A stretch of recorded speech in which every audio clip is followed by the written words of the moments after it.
Itu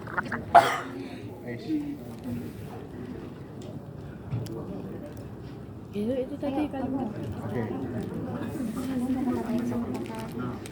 Ngomong ke kamera.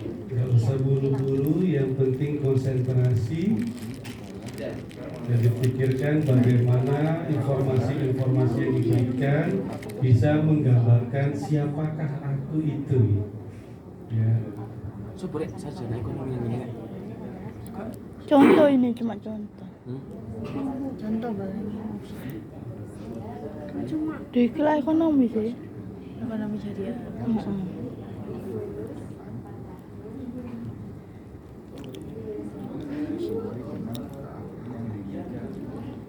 Nah, bener ya aku nih.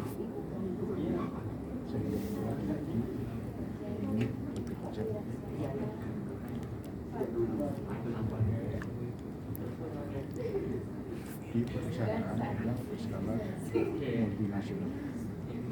Wih, terjemah ekonomi ya.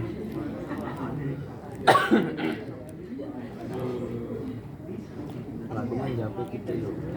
Yo, mana banyak goblok.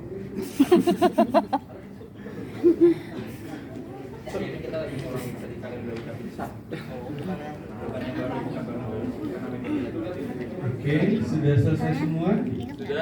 Sudah. Oke. Siapa? Kalian ingat nggak nama game siapa? CV aku bervisi. CV berkata. Oh iya, CV. CV berkata. Tapi tentang si CV. CV. Aku siapa? Oke, kelompoknya Kak Kamila apakah sudah selesai? Sudah. Oke. Teman-teman sudah menyelesaikan permainan. Tepuk tangan dulu dong untuk kita semua.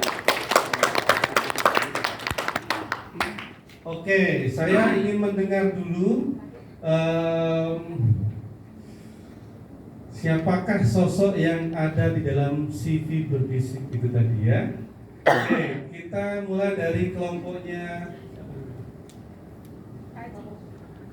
Kakak Aji ya. Oke, silakan. Siapa yang pembicara terakhir tadi?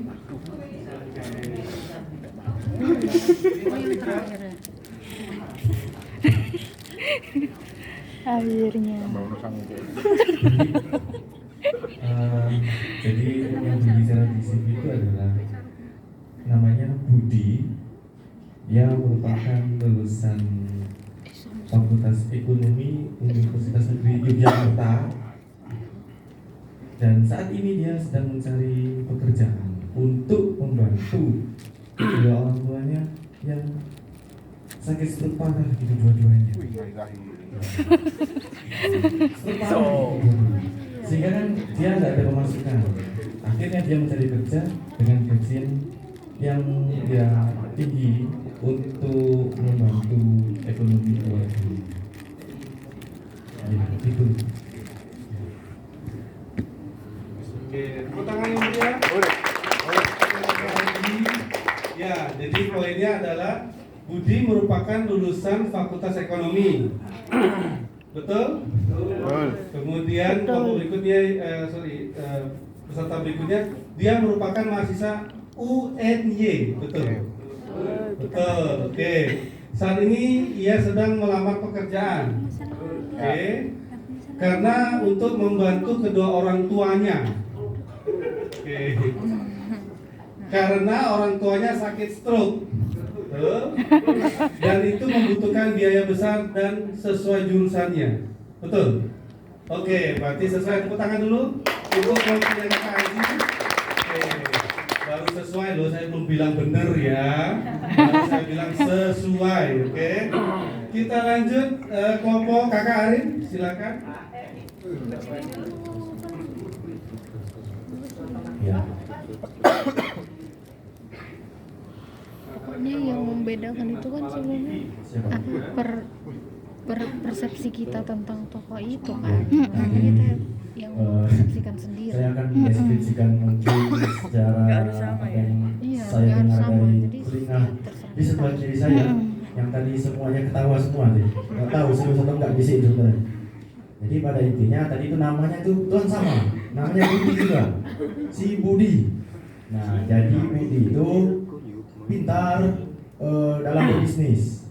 Nah, yang membuat dia pintar itu kenapa? Karena Budi itu tuntutan belajarnya tinggi. Nah, harus sesuai dari ekspektasi tadi nggak bilang ekspektasinya apa, tapi yang jelas dia bilang ekspektasi aku, kenapa di semuanya berarti. Nah, itu tuntutan yang besar gitu. Nah, makanya dia bisa bisnis karena tuntutannya itu. Nah, yang buat dia bisa bisnis itu karena ekspektasinya tadi, dan dia belajar sejak dulu, udah lama berarti. Nah, itu dia yang bisa saya deskripsikan untuk si Budi, karena dia tuh sudah pintar bisnis berarti. Ya, terima kasih. Terima kasih. Ya, tepuk tangan yang meriah dulu.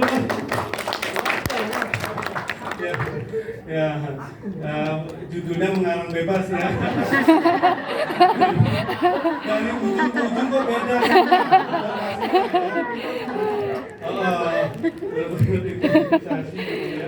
Oke. Mengarang bebas. Kalau yang kelompok pertama masih nyambung juga, ada stroke-nya gitu ya.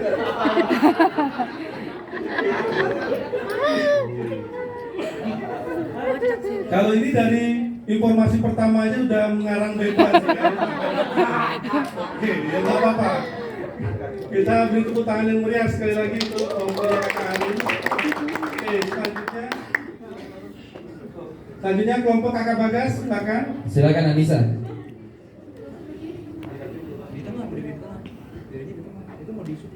Berdiri maju ke depan. Ini mau masuk Malang TV.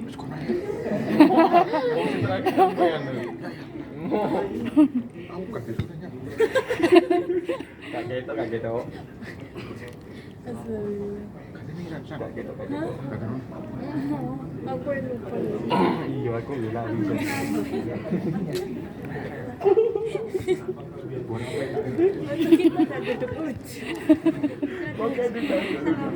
Oke, jadi kalau dari kelompok saya, kebetulan namanya Budi juga. Terus si Budinya itu lulusan dari Fakultas Ekonomi, tapi di Universitas Brawijaya Malang, bukan UNY. Jadi beda ya. Terus habis itu si Budinya, aduh lupa lagi. Si Rizal. Si Budinya berjenis kelamin laki-laki pastinya, nggak mungkin cewek. Terus habis itu dia usianya 25 tahun dan dia menyelesaikan pendidikannya selama 4 tahun. Habis itu dia sempat kerja di sebuah salah satu instansi yang bergerak di bidang fundraising. Tapi sekarang Budi udah jadi orang sukses. Boleh. Alhamdulillah, Budi.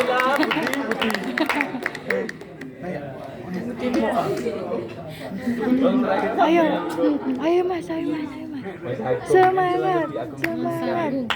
Ya. Mas Agung yang Semangat. Sangat komprehensif ya. Budi lulusan Fakultas Ekonomi, oke, sesuai ya dengan pertama dari Universitas Brawijaya Malang, betul? Oke. Kemudian berjenis kelamin laki-laki. Ya, tadi kata nggak mungkin kalau Budiani, kalau Budianto iya laki-laki, tapi kalau Budiani gitu ya, atau Budi Handayani gitu ya, bisa perempuan. Oke. Betul ya, laki-laki tadi ya di kelompoknya. Terus kemudian dia menyelesaikan pendidikan selama 4 tahun, betul? Sesuai? Oke. Terus Budi memiliki pengalaman bekerja di salah satu instansi yang bergerak di bidang fundraising, sesuai tadi? Oke. Dan yang terakhir, Budi sekarang menjadi orang sukses ya. Alhamdulillah ya. Hampir salah ngomong, Budi menjadi orang yang stroke ya. Oke, tepuk tangan dulu dong untuk kelompoknya. Oke. Selanjutnya kita ke kelompok Kak Kamila ya. Kelompok Kak Kamila. Silakan. Siapa jadi juru bicaranya? Ayo Agung. Mas Agung. Mas Agung. Kita beri tepuk tangan dulu yang meriah untuk Mas Agung. Agung yang selalu diagung-agungkan. Yang ditepuk tangan ini Agung tak ya? Tapi dia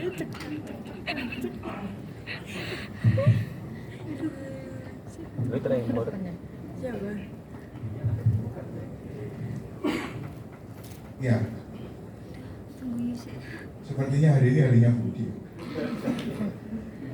Karena kelompok saya juga namanya Budi. Nah, dia ini adalah seorang fresh graduate lulusan dari perguruan tinggi ternama. Dan dia saat ini sedang mencari kerja. Dan dalam mencari kerja ini dia ingin mencari kerja yang bidangnya sesuai dengan lulusan yang dia miliki, karena memang dia ini tidak mau ya selama dia ilmiah sia-sia seperti itu. Dan di situ juga dia ingin pekerjaannya nanti harus di perusahaan yang berskala multinasional, karena memang sebagai lulusan perguruan tinggi ternama dia sangat percaya diri dengan kemampuannya dan dia yakin bahwa dirinya mampu bekerja di perusahaan yang berlevel multinasional. Terima kasih.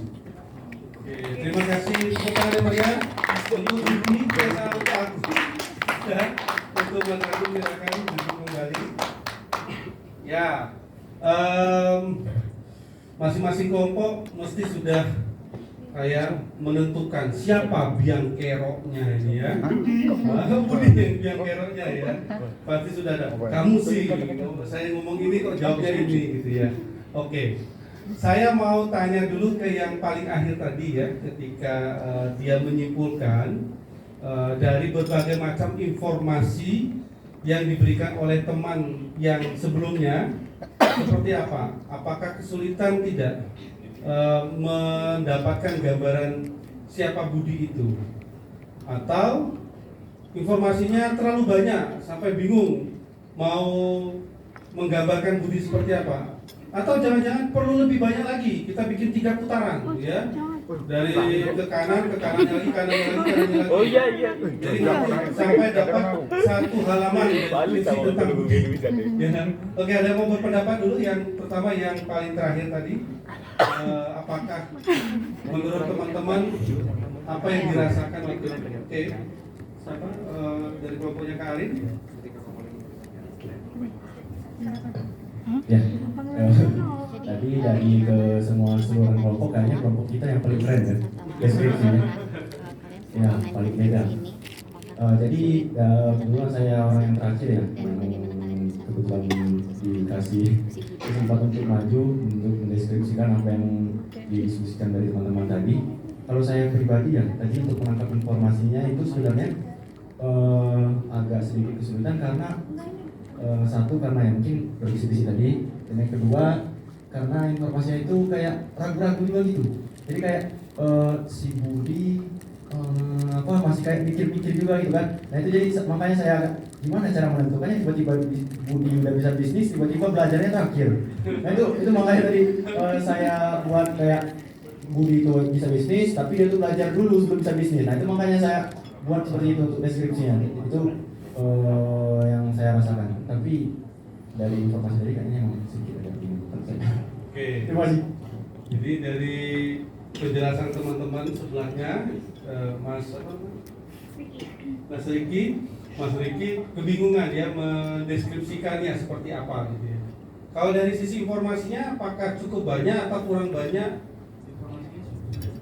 Sudah cukup banyak. Ya, tapi mungkin dari segi pengurutannya itu nanti kayak Enggak peraturan gitu. Oke, ya. Kita simpan dulu pendapatnya dari Mas Budi, ya, Budi 1. Kita dengarkan lagi pendapat yang lain, yang terutama yang paling terakhir tadi. Apakah kesulitan atau gampang atau lebih mudah informasi dari teman-temannya tadi, kemudian Anda bisa simpulkan seperti ini Budi itu. Ada? Kelompoknya siapa, Kak Kamila? Oke, Mas Agung, silakan Mas Agung. Baik. Ya.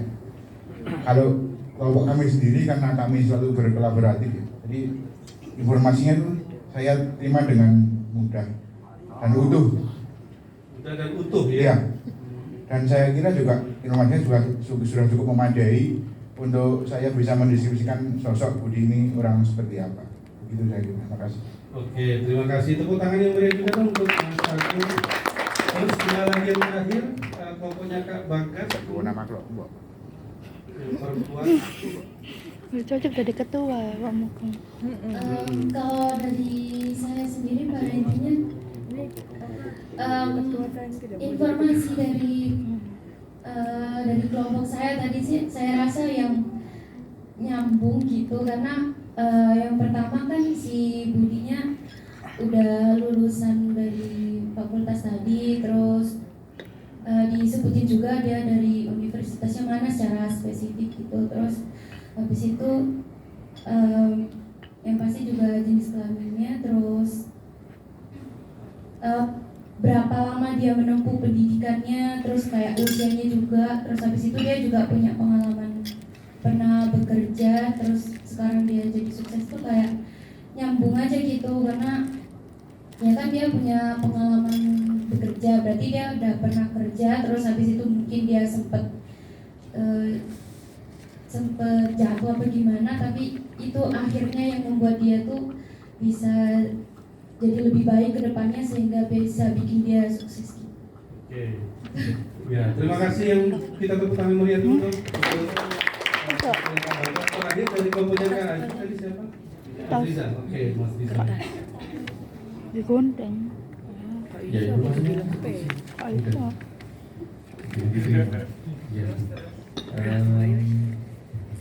Apa ya, rangkaian-rangkaiannya dari orang satu ke selanjutnya itu alhamdulillah nyambung, sehingga saya ketika nyambung itu ya untungnya bisa apa ya, bisa tepat lah gitu. Angel loh rangkung. Iya. Ya, pertanyaan meriah dulu dong. Angel lu, rangkulnya angel lu, nyimpulkannya angel lu. Itulah perasaan HRD ketika membaca CV Anda. Kesimpulannya sederhana ya. Ketika informasi banyak, kadang nggak jelas, berasal dari universitas ternama di Malang. Sari. Universitas ternama di Malang. Siapa? Di mana? Ya kan? Sulit gitu. Ya kan kita untuk memahaminya. Nah, itulah yang dirasakan oleh HRD ketika membaca CV teman-teman yang tidak well organized, yang tidak terorganisasi dengan baik, informasi-informasi yang tidak dibutuhkan, Gitu, kemudian juga maksudnya. saya melamar kerja karena tuntutan orang tua saya. Lah, itu apa? Dia membaca tentang itu. Dia bisa berbisnis. Bisnis apa? Ya, kita kan nggak tahu. Budi punya pengalaman bisnis apa misalnya simpan pinjam, kan jelas. Ya, bisnis jaga lilin. Nah, itu kan jelas juga itu. Jaga lilin. Gitu. Tapi kalau Budi bisa bisnis gitu ya kan, kemudian dari universitas ternama di Malang gitu ya kan. Saya tuh bingung seperti apa orang ini gitu. Kalau tadi dari kelompoknya Karin bingung kan ini berbisik-bisik ya. Kalau HRD malah bingung juga, dia nggak ada yang bisikin, jadi dia merenung aja gitu. Gimana orang? Nah, bayangkan itu kalau dalam situasi open recruitment di mana yang daftar itu banyak, ya, sehingga mereka tidak punya waktu lebih untuk menelaah, mendalami, apalagi sampai men-searching universitas ternama di Malang. Dilihat website ranking universitas di Malang, gitu. Gak ada waktu. Akhirnya apa? Ketika baca nggak jelas nih, taruh di bawah, lepas, skip, gitu. Ya, karena memang mereka tidak punya waktu yang lebih. Nah, makanya teman-teman tadi ibaratkan kelompok teman-teman atau meja teman-teman ini adalah diri Anda. Diri Anda ini kan ada begitu banyak informasi yang harus Anda rangkai menjadi satu CV. Betul ya? Oke. Ada yang mau menyampaikan tentang keluhannya, ada yang mau memberikan keahliannya, ada yang mau menyampaikan jenis kelaminnya, ada yang ingin menyampaikan masa studinya, ada banyak hal. Nah, ini bisa bayangkan satu kelompok rata-rata 6 ya, Iya. 6 orang ya, berarti kan ada 6 informasi saja. Coba kalau Anda tampilkan di situ informasinya sampai 25 sampai 30.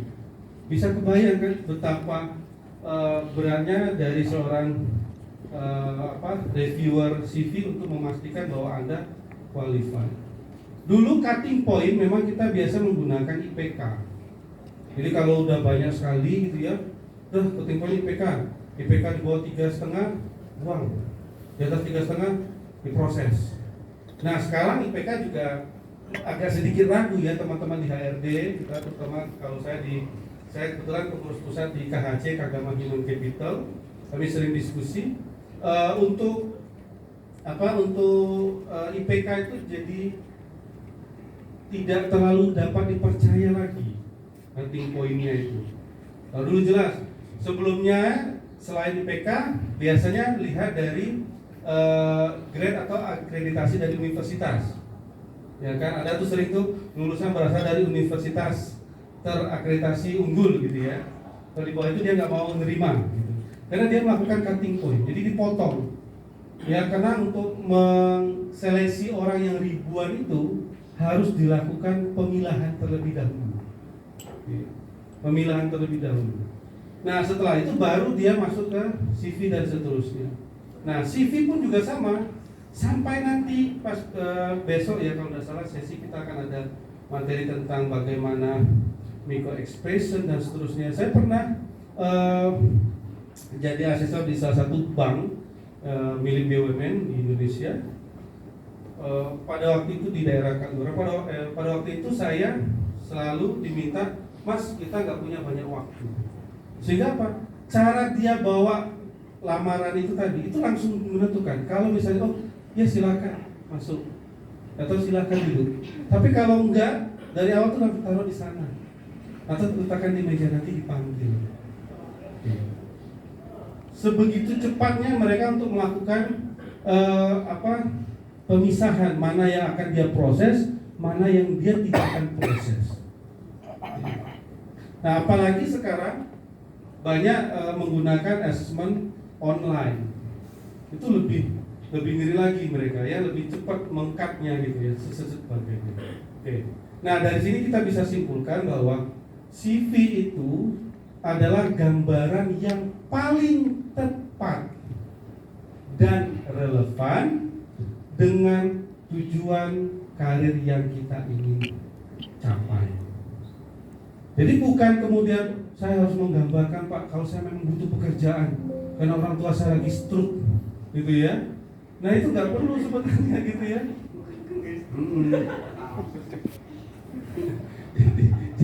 Dituliskan itu pengalaman mencari kerja, pengalaman bisnis apa? Oke. Nah kemudian apakah relevan atau tidak, ini yang paling penting. Nah teman-teman, jika orang lain belum mengenal Anda dan orang tersebut ingin bekerja sama dengan Anda, ya, bagaimana orang tersebut dapat menilai kemampuan dan potensi Anda? Bagaimana caranya dia tahu? Ada yang mau berpendapat? Silakan. Anda tidak saling kenal sebelumnya. Anda tidak kenal, tapi Anda ingin bekerja sama. Tapi bagaimana caranya kita tahu potensi dan kemampuan orang tersebut? Ada yang mau berpendapat? Dari CV-nya. Kelompoknya Kakak Haji, silakan.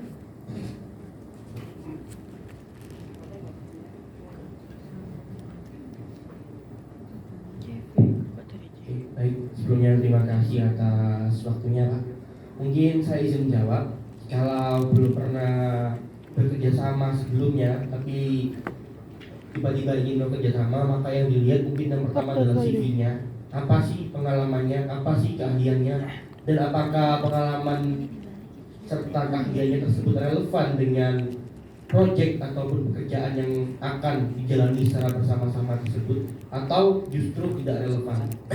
Selanjutnya mungkin melakukan wawancara ataupun interview untuk mengetahui sisi-sisi lain, terutama terkait kelebihannya dan terkait dengan kekurangannya, serta terkait dengan kesesuaian antara CV dengan interviewnya. Karena jika tidak ada kesesuaian maka akan dipertanyakan, tapi jika ada kesesuaian maka itu terdapat kesinambungan, dan jika relevan maka bisa dijadikan partner untuk menjalankan proyek ataupun pekerjaan secara bersama-sama. Sekian, terima kasih. Oke, tepuk tangan yang meriah dulu. Oh ya, teman-teman peserta pakai name tag ya, biar saya bisa tahu siapa yang berbicara gitu ya. Oke. Ya, berarti dari penjelasan tadi, CV itu sangat penting ya untuk bisa menggambarkan siapakah orang yang akan bekerja sama dengan kita. Karena meskipun kadang-kala HRD itu lulusan psikologi, mereka tidak punya lisensi dukun. Ya. Jadi dia tidak paham ini ya kan, di Terawang. Ini ternyata dia cocoknya kerja di air nih. Gak bisa dia, ya. Meskipun dia lulusan psikologi, ya, dia sudah, kan profesi psikolog dia Pak. Berarti kan dia harusnya lebih tahu gitu. Jadi tanpa harus baca CV saja, udah lihat foto aja udah tahu loh Pak, harusnya loh Pak.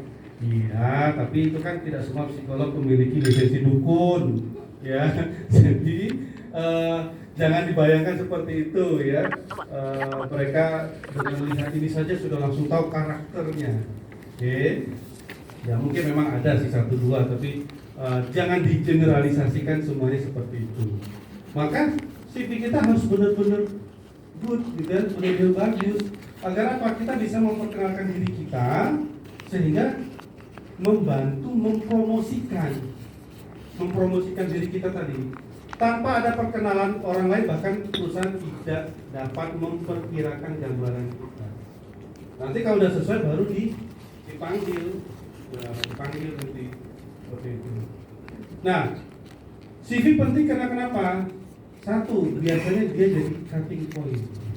Dia akan memisahkan secara cepat mana yang kalau saya biasanya juga dengan surat lamaran gitu ya, biasanya 2 itu biasanya. Ya. Di Malang, D-nya dipisah atau digabung? Pisah. Nah, seperti itu paling sederhana sekali. Ya. Malang tanggal berapa? 1 Juli 2025. Malang dengan 1 Julinya dikasih tanda apa? Koma. Dari situ saja kalau kelihatan, udah saya lepas saja. Karena memang tidak ada energi lebih, kecuali close recruitment. Kalau close recruitment memang dia lebih sedikit. Ya biasanya close recruitment itu misalnya ada si A mau mengundurkan diri, kemudian dari pihak perusahaan minta kamu cari pengganti, kandidat pengganti mungkin 5 orang. Nah di situ mungkin baru. Tapi kalau yang kita lihat di pengumuman-pengumuman yang bersifat open, jadi hal sangat sepele itu bisa dibuang kita seperti itu. Nah, CV yang tidak menggambarkan keadaan diri kita dan tidak sesuai dengan kebutuhan perusahaan dapat menjadi pemicu dari lolos atau tidaknya kita masuk ke dalam perusahaan itu. Jadi ketika Anda membuat CV itu jangan hanya satu digunakan untuk semuanya. Anda harus tetap modif. Oh, gitu. Mana yang paling penting? Direvisi terus. Nanti di perusahaan juga sama kalau ada wawancara. Iya, Jadi iya. nggak langsung satu jawaban itu template. Kenapa kamu mau masuk perusahaan ini? Pengen mencari pengalaman, ingin membagikan itu orang tua. Apa urusannya dengan kami? Pengen membagikan orang tua gitu. Ya, kita harus menyesuaikan jawaban itu dengan misalnya visi misi perusahaan. Dibaca visi misi perusahaan itu apa? Jadi ketika kita mau membuat jawaban itu sudah disesuaikan dengan perusahaan kita tuju. CV pun juga sama. Karena ada begitu banyak ya informasi tentang diri kita. Kalau dikeluarkan semua jadi satu, tadi seperti perasaan teman yang paling terakhir tadi, bingung menjelaskannya, bingung mengambil kesimpulannya seperti apa. Oke. Jadi Anda mulai memetakan. Jadi setiap ada perusahaan, kalian lihat dulu apa yang dibutuhkan. Jadi setiap posisi yang dibutuhkan dari perusahaan itu, mereka akan menampilkan job requirement-nya. Apa sih kebutuhan mereka? Dari situ kita bisa membayangkan kualifikasi dan kompetensi apa yang dibutuhkan. Lalu Anda cari dari diri kita ini mana kualifikasi dan mana kompetensi yang perlu kita sampaikan, kita tonjolkan dan kita tuliskan di CV itu. Ya. Kalau tidak relevan misalnya yang terkemuka tadi, universitas terkemuka tadi, itu kan harusnya nggak perlu disampaikan. Ya, itu kan sangat subjektif gitu ya. Jadi memang harus kita sesuaikan dengan kebutuhan ya. Nah, CV tadi juga merupakan alat promosi dan juga untuk membantu user menilai kita seperti apa ya.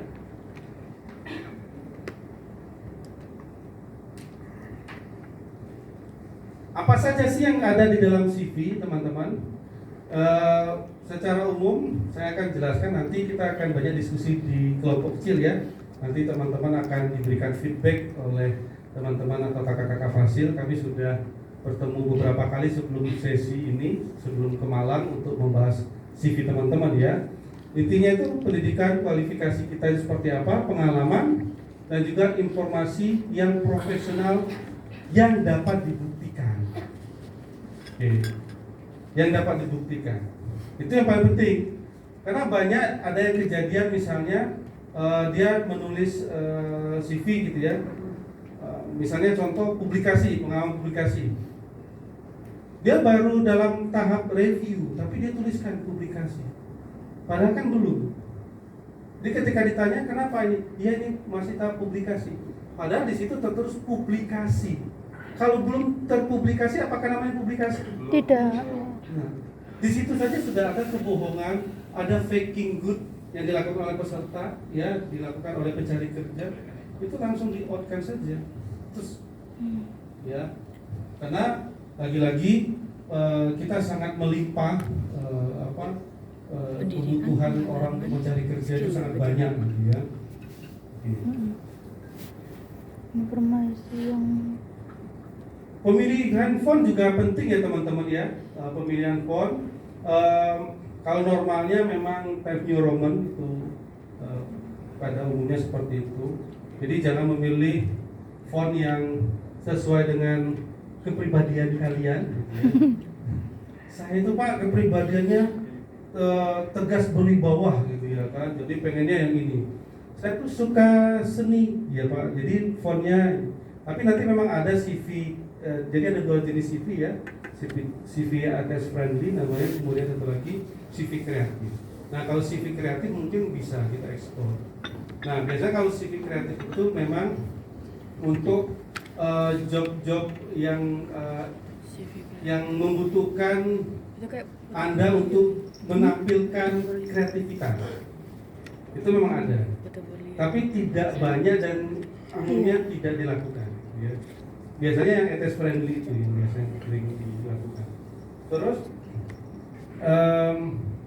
tema juga sama ya, tema pemilihan warna, apalagi merah menyala, ya, hijau dangdut boleh nggak Pak? Abu-abu boleh nggak Pak? Gitu ya. Merah menyala. Nah, carilah warna-warna yang cenderung netral, ya, abu-abu gitu ya. Karena kalau merah menyala itu belum tentu semua orang suka gitu ya. Ungu gitu ya, itu juga tidak semuanya suka. Ungu muda. Nah, letak juga sama teman-teman. Letak itu sangat penting. Nah, ini posisinya. susah. Misalnya pemilihan menyampaikan pendidikan ya, itu nggak usah dari SD, TK atau playgroup. Mereka tidak butuh informasi itu, ya. Jadi cukup dari pendidikan paling terakhir. Pendidikan paling terakhir itu yang paling penting. Kalau dia menyediakan 2 kolom atau 3 kolom, berarti pendidikan terakhir dulu. kemudian pendidikan sebelumnya, baru sebelumnya. Tapi kalau misalnya dia tidak, ya cukup pendidikan terakhir saja. Baru tahu. Gak usah diceritakan dulu SD-nya mana, apalagi kalau SD-nya sudah pindah 5 kali. Wah, susah. SD ini dari kelas 1 ke kelas 2, SD ini kelas 3 sampai ke 4. Loh, kok bisa pindah-pindah mengikuti penugasan orang tua? Ya. Jadi kan si HRD-nya bingung ini. Ini sebenarnya orang mana ini dia nih, ya kan? Dia berasal dari mana? Ini jadi problem. Foto juga banyak kita temukan ya problemnya. Foto itu formal itu tidak harus kaku, ya tidak harus kaku. Jadi nggak apa-apa modelnya agak ini sedikit, ya agak miring sedikit dan sebagainya, tapi jangan miring banget ya. Apalagi sampai lehernya nempel ke bahu gitu ya. Oke, jadi yang di sini sebenarnya foto kaku ini maksud itu latar belakangnya itu loh. Ya latar belakangnya itu bagaimana bisa kita tuh dapat spotnya itu langsung ke wajah Anda gitu. Bukan latar belakangnya tuh diganti bunga-bunga backgroundnya, atau latar belakangnya Monas, Anda kecil banget gitu. Ya nggak bisa. Oke. Jadi latar belakangnya itu mungkin biru atau merah itu bagus ya, bisa digunakan. Okay. Tapi tidak harus benar-benar kaku posisinya, ya, tidak harus kaku. Oke. Nanti kakak-kakak pasti sudah membuat rangkuman dari masing-masing teman-teman, catatan CV-nya seperti apa, nanti bisa dikerjakan, diperbaiki, dan ini juga harus dikumpulkan. Jadi sebelum selesai pelatihan ini, itu menjadi salah satu komponen yang wajib dikumpulkan untuk mendapatkan sertifikat. Ya. Nah, apa saja yang ada di dalam CV teman-teman? Jadi informasi pribadi, nama, tempat, tanggal lahir. Status pernikahan kalau diminta, kalau enggak ya tidak usah. Ya. Oke. Kemudian pendidikan penting. Tadi sekali lagi kita mulai dari pendidikan yang paling terakhir ya, terbaru. Disertai juga nama perguruan tinggi, tapi nggak usah ternama ya unggul terkemuka, itu nggak usah ya.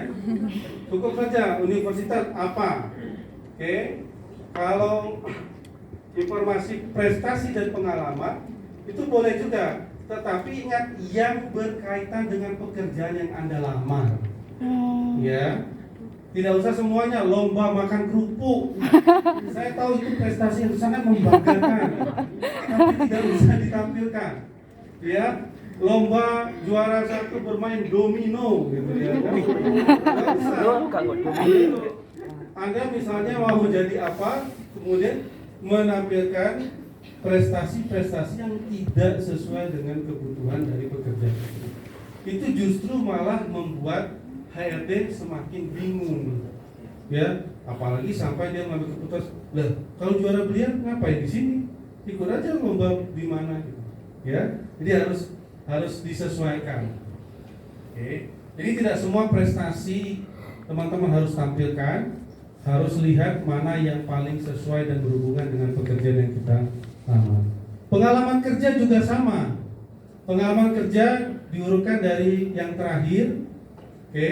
Dan tidak semua orang tahu seperti apa pekerjaan yang Anda sudah lakukan. Maka buatkan juga deskripsi singkat dengan pekerjaan itu apa. Apa tanggung jawab Anda pada pekerjaan itu, ya? Tugas apa yang diberikan pada Anda, bisa seperti itu.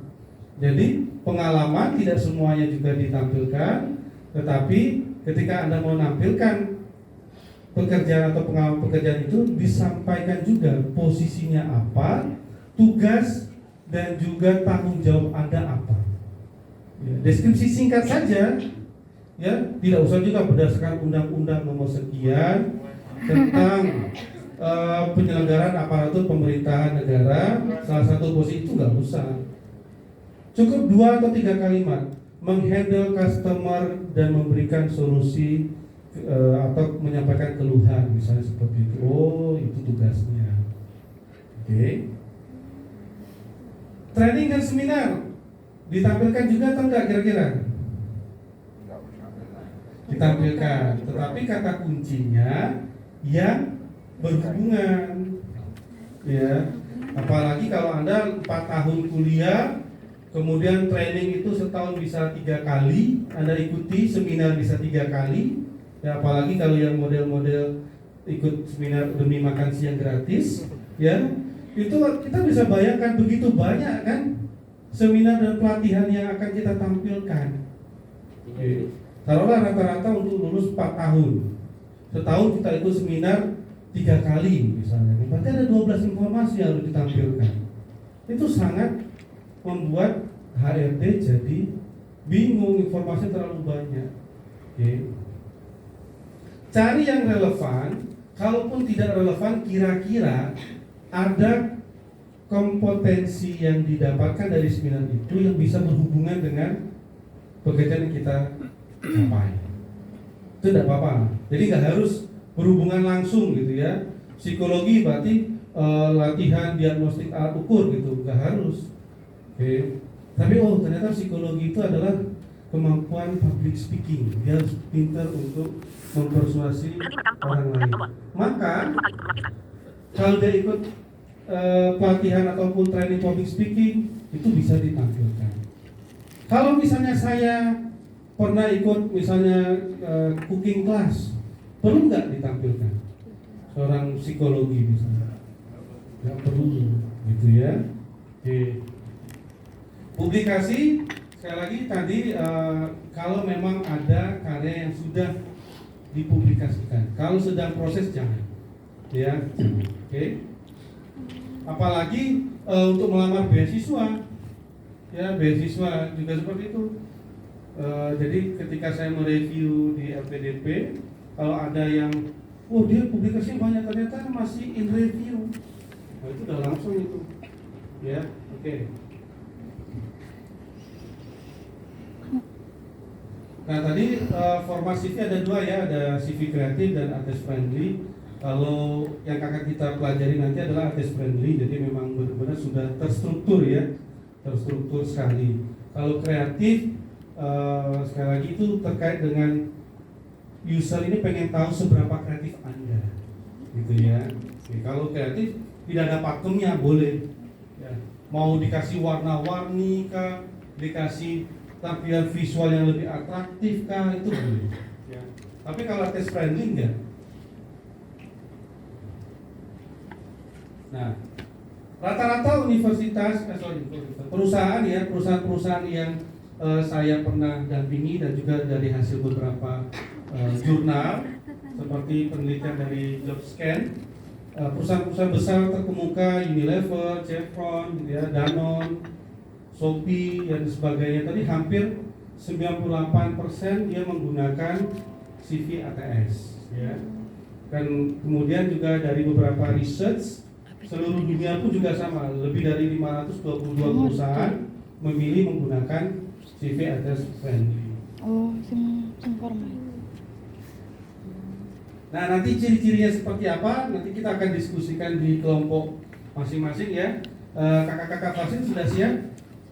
Oke, nanti bisa menghidupkan atau menggunakan laptop teman-teman boleh, sudah diperkenankan. Atau ada yang mau ditanyakan dulu di kelas besar? Atau mau langsung to the point di kelas Saya mau tanya. kecil? Oke, silakan. Kita apa?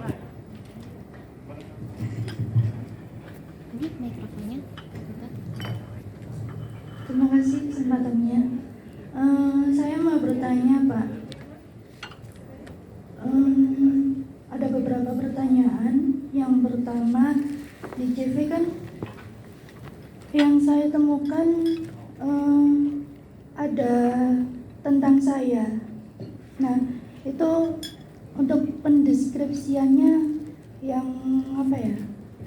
Yang mungkin bisa langsung diterima itu seperti apa? Untuk yang kedua, mungkin ada beberapa fresh graduates yang belum bekerja, itu kadang memberikan pengalaman organisasinya. Nah, kalau seperti itu apa boleh, Pak? Kemudian Yang ketiga. Oh. Setelah lulus kan sebelum itu kan saya belum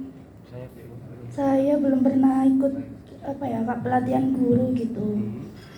Jadinya setelah lulus saya mencoba untuk mencari seminar yang berhubungan dengan pendidikan dan secara online. Kalau seperti itu apa boleh dicantumin, Mbak? Terima kasih. Oke. Ya, pertanyaan pertama tentang satu orang tapi langsung seperti 3 orang. Nanti bisa kita diskusikan di kelompok masing-masing juga ya teman-teman. Jadi memang kalau untuk deskripsi diri, yang paling penting teman-teman harus tahu dulu perusahaan ataupun paling nggak minimal bidang apa, gitu ya. Sehingga nanti ketika Anda mendeskripsikan diri Anda, itu bisa langsung klop dengan perusahaan atau tempat Anda mau tuju tadi. Terus kalau pengalaman organisasi, ini agak simalakama gitu ya. Kadang-kala kalau organisasinya itu bisa menunjukkan peningkatan itu nggak apa-apa. Misalnya dia di BEM anggota, kemudian dia jadi sekretaris, kemudian berikutnya dia jadi ketua misalnya seperti itu. Jadi ada pola yang kita tangkap, oh dia bagus nih naik nih. Tapi kalau jadi anggota semua, itu pilih-pilih. Ya, jangan semuanya. Karena kesannya nanti bukan malah positif. Wah ini banyak aktif berorganisasi nih, keren nih, ya toh. Tapi kalau dia posisinya anggota.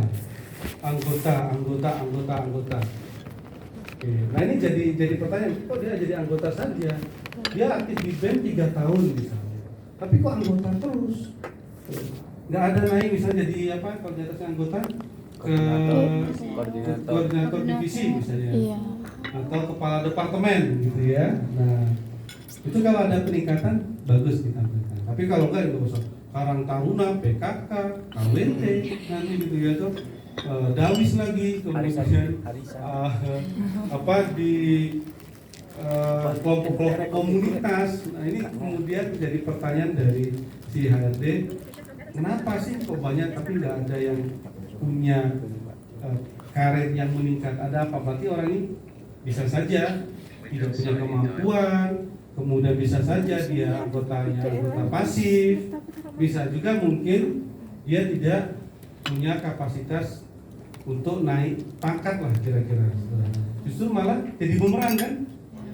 Iya. Pengen kita nampilkan banyak itu kan biar terkesan wow gitu ya, positif ya. Padahal anggota. Tapi akhirnya malah jadi negatif. Nah yang ketiga, kalau online dan offline sebenarnya tidak ada masalah ya. Yang penting dia sesuai dengan pekerjaan yang mau kita targetkan nanti seperti itu ya. Oke, begitu Mbak, siapa namanya? Vita. Tepuk tangan yang meriah dulu dong untuk Mbak Vita. Oke, cukup banyak tadi yang bertanya. Mungkin kita ke kelas kecil saja. Nanti saya akan masuk ke kelas-kelas kecil. Kita langsung mendiskusikan ke CV-nya masing-masing. Ya, jadi